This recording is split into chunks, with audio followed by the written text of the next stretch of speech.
Penuntun Saat Teduh Gereja Kristen Jakarta, Selasa, 14 Oktober 2025, dengan tema Kristus sebagai Pusat, terdapat di dalam Kolose pasal 3 ayat 17a berbunyi demikian. Dan segala sesuatu yang kamu lakukan dengan perkataan atau perbuatan, lakukanlah semuanya itu dalam nama Tuhan Yesus. Tahun 1991, seorang duta besar Amerika Serikat untuk Kenya, Smith Hempston, mendapat sorotan dunia. Dalam sebuah wawancara publik, ia secara terbuka mengkritik pemerintahan Kenya yang saat itu terkenal korup dan menindas oposisi. Ucapannya memicu ketegangan diplomatik karena pemerintahan Kenya menganggap kata-katanya mewakili sikap resmi Amerika Serikat. Bahkan, beberapa kebijakan perdagangan antara kedua negara sempat terganggu akibat pernyataan tersebut. Peristiwa ini menjadi pengingat betapa seorang wakil resmi tidak pernah berbicara hanya untuk dirinya sendiri. Setiap kata dan tindakannya mencerminkan negara yang diwakilinya.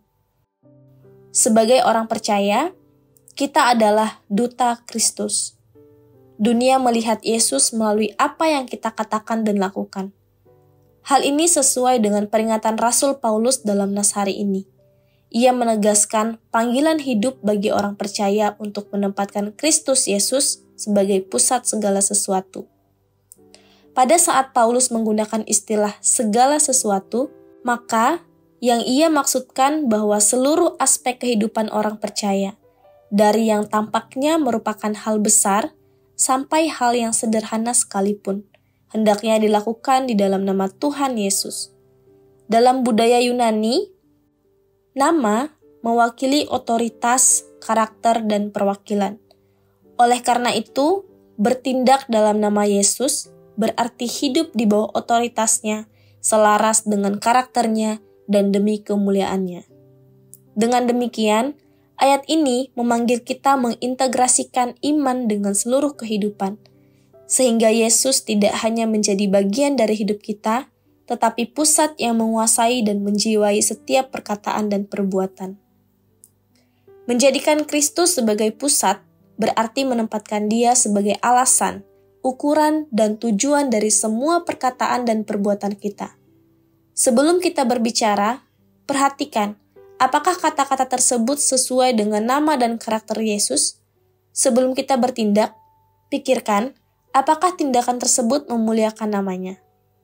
Prinsip ini berlaku baik dalam percakapan sehari-hari, cara kita bekerja, melayani, berelasi, maupun dalam kita mengisi waktu luang. Jika Kristus adalah pusat, kita tidak akan berbicara sembarangan, bertindak gegabah, atau mencari kemuliaan diri. Sebaliknya, seluruh hidup kita menjadi cermin yang memantulkan kemuliaan Kristus dan orang lain dapat melihat Dia melalui segala yang kita lakukan. Menjadikan Kristus sebagai pusat mengubahkan kehidupan.